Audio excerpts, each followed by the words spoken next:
Hello दोस्तों, क्या हाल है दोस्तों यार, क्या हाल चाल। स्वागत है आज आपका आपके अपने प्लेटफॉर्म स्टडी क्लासेस 5.5 पर। देखिए, आज हम आप लोगों के सामने लाए हैं बहुत ही मजेदार टॉपिक। चैप्टर का नाम है क्लास 10th। क्लास 10th का हमारा टॉपिक है, चैप्टर है क्लास 10th है हमारा कोऑर्डिनेट ज्योमेट्री, चैप्टर 7 शायद। हाँ, तो एनसीईआरटी लाइन बाय लाइन हम आज आपको करवा देंगे। हमारा क्लास 10th कोऑर्डिनेट ज्योमेट्री है ना। कोऑर्डिनेट ज्योमेट्री, इसमें बस ये ना चैप्टर ज्यादा बड़ा है नहीं, इसमें मिला जुला के बस दो ठो फार्मूला है। एक हमारा कौन सा फार्मूला है, रुको देख के बताते हैं।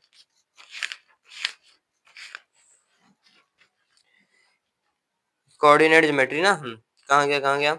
हाँ, पहला हमारा है डिस्टेंस फार्मूला, दूसरा हमारा सेक्शन फार्मूला। दो फार्मूला है, बहुत ही सिंपल है। पहला डिस्टेंस फार्मूला,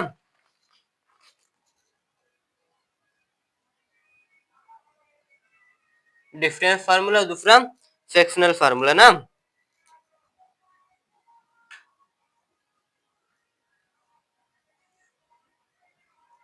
देखो, दो ही तो हमारा फार्मूला है। देखो, इसमें ना बच्चों को प्रॉब्लम क्या होता है कि बच्चों को प्रॉब्लम है कि फार्मूला लर्न नहीं होता ना। देखो, लर्न नहीं करवाऊंगा, समझा दूंगा, समझ में आ जाएगा, गारंटी रखो। बस ज्यादा नहीं, आधे घंटे 15 मिनट तक तुम हमारे साथ बने रहो। पूरा फोकस कहीं से छोड़ के पूरा फोकस बस बोर्ड पे दिखाओ। समझ, जब ये दोनों फार्मूले याद करने का मतलब कि जो याद करने का प्रॉब्लम होता है ना, खत्म, बस तुरंत याद करवा देंगे। तो पहला डिस्टेंस फार्मूला चलते हैं ना। तो डिस्टेंस फार्मूला क्या होता है, जैसे कि मान लो यहाँ पे x1 y1 है, और यहाँ से x2 और y2 है ना। इनके बीच का डिस्टेंस बताना है। क्या बताना है, इनके मान लो ये a है और ये b है ना, तो बोल देंगे क्या कि a और b का डिस्टेंस बताना है। बस दो फार्मूला बताऊंगा, दोनों अभी क्लियर कर देंगे। तो चलो, a और b का डिस्टेंस बताना है, तो मतलब कि डिस्टेंस किसका बताना है, ए और बी का ना। तो हमको डिस्टेंस बताना है, फार्मूला तो याद होगा कि नहीं होगा हमको नहीं पता, लेकिन इस वीडियो को देखने के बाद ना आप लोग को फार्मूला याद करने का टेढ़मा एकदम खत्म, मतलब कि फार्मूला एकदम जवान हो गए, याद करवा देंगे। जैसे कि बस इतना याद दो ना, इतना बस दिमाग में रखना कि x के माइनस का स्क्वायर और y के माइनस का स्क्वायर ना। चलो, कुछ करना नहीं है, पहले एक रूट बना देना, एक रूट बना लो, खुद से एक रूट बना लो। उसके बाद क्या करना है, अब ध्यान देना एक बार, पहले तुम चाहे जिसका भी ले सकते हो, हम पहले y का ही ले लेते हैं। y का ही मतलब कि अक्सर लिया जाता है, मतलब कि y के माइनस का स्क्वायर और x के स्क्वायर का माइनस। तो यहाँ पे मान लो y के y2 माइनस y1 के स्क्वायर का माइनस हो गया ना, y2 माइनस का स्क्वायर। चलो, y2 और y1 के माइनस का स्क्वायर हो गया। अब बीच में क्या करना है, प्लस का निशान लगा देना है। अब कुछ करना नहीं है, फिर ब्रैकेट, अब x के माइनस का स्क्वायर, तो x का माइनस, तो x2 माइनस x1 का स्क्वायर। समझ में आया, सिंपल है ना। हाँ, आएगा, सब आएगा। देखो, कुछ करना नहीं है। अब बोलोगे भैया यहाँ पे आप काहे y को पहले लियो, काहे ये y को बाद में लियो, तो कुछ मतलब कि तुम पहले ले सकते हो। जैसे कि यहाँ पे हम y2 लिए थे, तो यहाँ पे x2 पहले ले लिए। तुम यदि यहाँ पे y1 को पहले लोगे, तो यहाँ पे x1 को पहले लेना पड़ेगा। तुम इसको इधर लिख सकते हो। समझ में आया, कुछ नहीं, मतलब कि चाहे जैसे तुम करो, मतलब कि आंसर तो सेम आएगा। समझ में आ रहा है ना। फार्मूला देखो, याद नहीं करा रहे, बहुत सिंपल है। जब बस मतलब कि ए और बी का डिफरेंस बताना है, तो कुछ करना नहीं है। डिफरेंस के लिए पहले एक्स के स्क्वायर का, एक्स के माइनस का स्क्वायर, उसके बाद वाई के स्क्वायर का माइनस, बीच में प्लस का निशान, ऊपर अंडर रूट। समझ में आ रहा है ना। यहाँ पे हम पहले वाई का लिख दिए, तो क्या हुआ, वाई को माइनस कर दिए, स्क्वायर कर दिए, प्लस एक्स को स्क्वायर कर दिए, माइनस कर दिए। समझ में आया, आया, बहुत सही, बहुत सही। अब देखते हैं, ये हमारे कौन सा फॉर्मूला था, डिस्टेंस फार्मूला था, डिस्टेंस फार्मूला था ना। आप एक बार इसको लिख लो। अब कौन सा फार्मूला देते हैं, सेक्शनल फार्मूला देते हैं ना। तो इसको इरेज करें, हाँ, लिख लिया ना, बहुत सही, बहुत सही। चलो, अब इरेज करते हैं इसको। चलो, अब डिस्टेंस फार्मूला तो हमने समझ लिया, क्या ऊपर एक बार लिख देते हैं डिस्टेंस फार्मूला सामने। तो क्या हमने पढ़ा, y2 माइनस y1 का ऐसे हो गया, उसके बाद में प्लस का निशान, फिर x2 माइनस x1 का होल स्क्वायर। समझ में आया, आया, बहुत सही, बहुत सही। चलो, अब देखो, अब हमको क्या कौन सा फार्मूला पढ़ना है, सेक्शनल फार्मूला। देखो, इसमें ना बच्चे कंफ्यूज हो जाते हैं। तो सेक्शनल फार्मूला क्या होता है, जैसे कि दो डिफरेंस के बीच का रेशियो समझ जाओ, वही मतलब कि होता है। तो यहाँ से हमको ना बीच में मतलब कि किसी भी, देखो जैसे यहाँ पे ए है, यहाँ पे ए है और यहाँ पे बी है, तो ये लाइन मिला रहे हैं, ये वाला लाइन और ये वाला लाइन मिला रहे हैं, समझ में आ रहा है? ये वाला लाइन ए भी मिला दिए। तो हमको ना मान लो यहाँ पे दे दिए क्या, x1 y1 दो कोऑर्डिनेट, और यहाँ पे x2 और y2 दो कोऑर्डिनेट, समझ में आ रहा है? चलो अब बीच में ना इसका रेशियो दे देगा, मान लो यहाँ पे m रेशियो n, ये p पॉइंट दे देगा, समझ में आ रहा है? p पॉइंट देगा, समझ में आ रहा है? अब बोलेगा क्या हमको, यहाँ पे ये पूछेगा कि ये जो हमारा ये जो हमारा पॉइंट p है, ये दोनों को किस पॉइंट पे मतलब कि डिवाइड कर रहा है, यहाँ का कोऑर्डिनेट बताना है। यहाँ पे मान लेते हैं P और Q, ये मान लो P और Q कोऑर्डिनेट है, मतलब कि ये बीच का पॉइंट हमको बताने की, जो हमारे बीच का पॉइंट है, इसके लिए भी फार्मूला होता है। तो इसको P Q ना मान के हम x5 मान लेते हैं क्या, तो ऐसे ज्यादा सिंपल रहेगा, x5 मान लेते हैं। चलो इतना समझ में आया, आ गया, बहुत सही। अब हमको ना x निकालने के लिए अलग से लगाएंगे, y निकालने के लिए अलग से लगाएंगे। देखो ये वाला फार्मूला सिंपल था, जल्दी समझ में आ गया। ये थोड़ा, इसमें भी कुछ नहीं है, बस तुरंत आएगा, टेंशन मतलब तुरंत आएगा। जैसे कि अब कुछ करना नहीं है ना, अब बस मतलब कि क्या करना है, क्रॉस मल्टीप्लाई कर दो, ये पहले इसका इसमें करा दो, उसके बाद में इसका इसमें करा दो।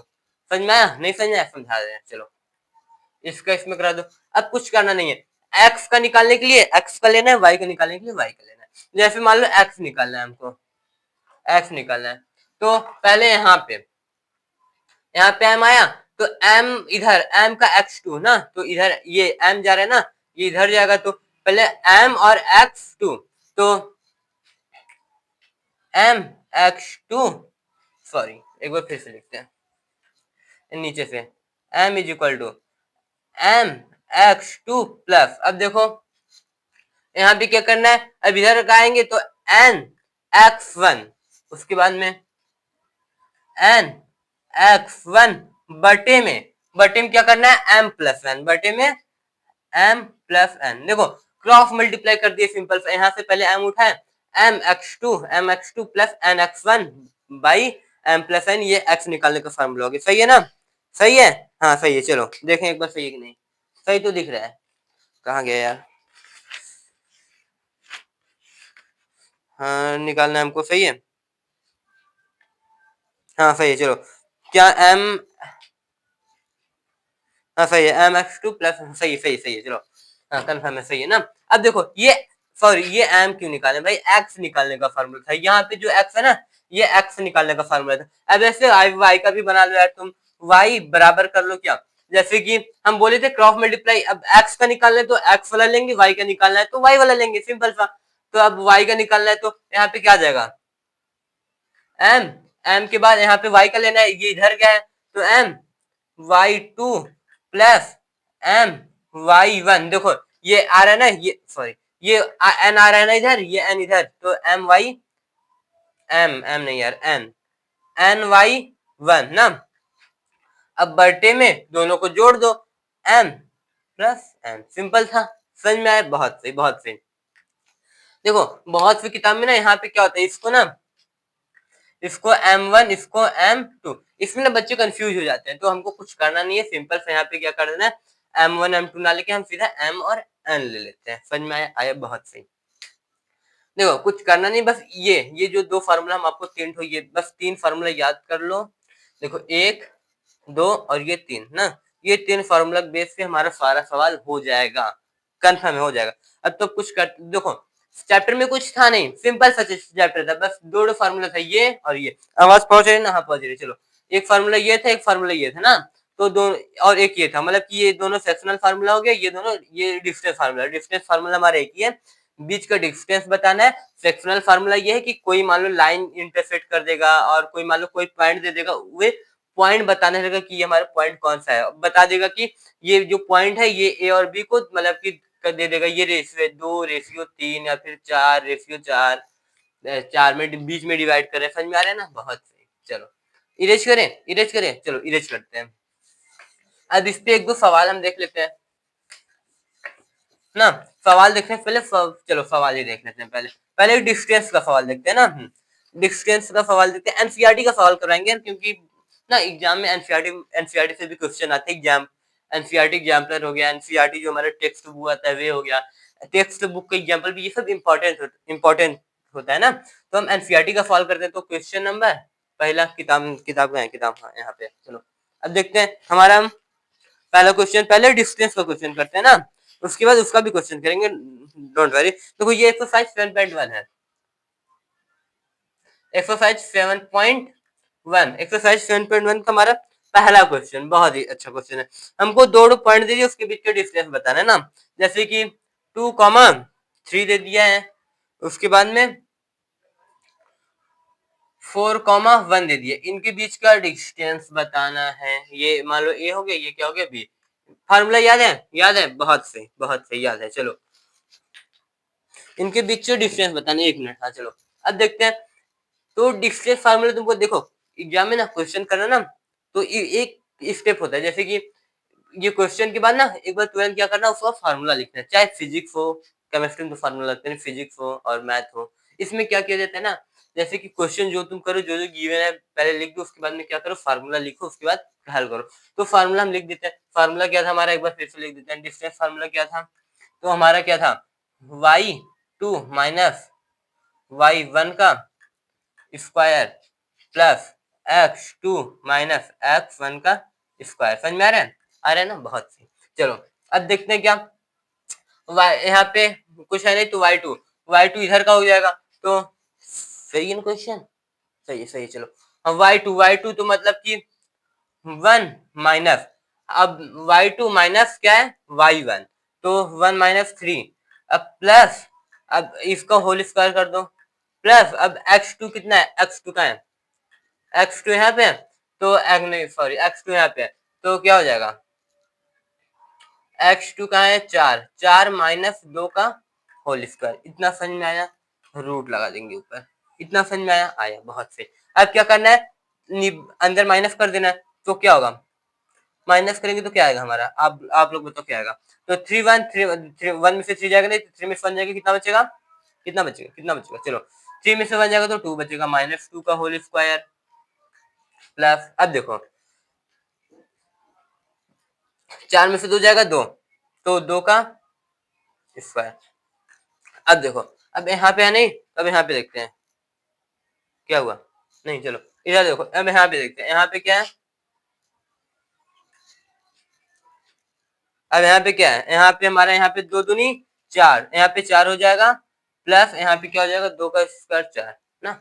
अब देखो, अब कुछ करना नहीं है, तो यहाँ पे हमारा क्या आया था, यहाँ पे 2 था, यहाँ पे प्लस हो जाएगा ना, प्लस हो जाएगा ना, हाँ हो जाएगा। चलो यहाँ पे प्लस 2 दूनी, यहाँ पे 4 से कितना हो जाएगा, 8 है, क्या हुआ, सही। चलो 8 हो गया ना, चलो 8 हो गया, तो अब क्या करना है, अब 8 को बाहर कैसे निकलेगा, 8 बाहर हमारा ऐसे निकलेगा, तो 8 बाहर निकालने के लिए 8 और 2 से 2 चौक 8, 2 दूनी 4, 2 एकम 2, मतलब कि यहाँ पे 2 हमारा हो गया, तो यहाँ पे हमारा क्या जाएगा, 2 रूट 2, ये इनके बीच का हमारा क्या हो जाएगा, डिस्टेंस हो जाएगा। समझ में आया, बहुत सही। एक क्वेश्चन और बता देंगे, समझ में आ जाएगा। एक क्वेश्चन और ना, देखते हैं एक क्वेश्चन और, बस देखो सवाल करते रहो, सब समझ में आएगा। एक क्वेश्चन और करते हैं।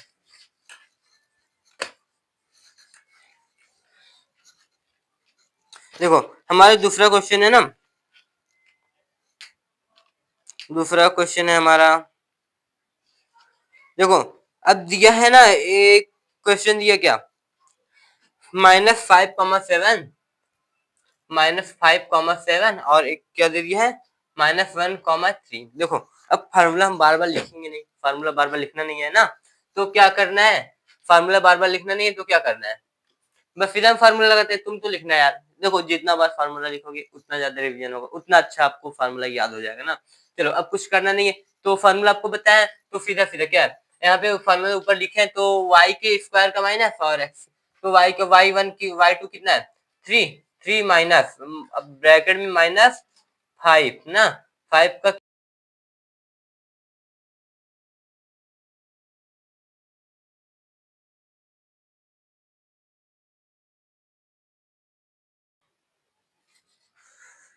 चलो कहाँ तक पहुंचे थे, यहाँ तक पहुंचे थे ना। चलो ये ना आप लोग होमवर्क में करके यार कमेंट में बता देना, कोई बात नहीं यार, थोड़ा सा लाइट का प्रॉब्लम है, लाइट चली गई है, तो क्या करते हैं, हमको डिस्टेंस फार्मूला तो समझ में आ गया ना, क्वेश्चन बस हमने नहीं कर पाए हैं, जो हमारा फ्रैक्शनल फार्मूला है ये भी समझ में आ गया, मतलब फ्रैक्शनल सॉरी लिखी नहीं है, बताया है ना आपको, समझ में आ गया, तो कोई बात नहीं, उसका भी क्वेश्चन हम क्या करेंगे नेक्स्ट क्लास में हम क्या करेंगे कर लेंगे। तो तब के लिए टाटा बाय बाय।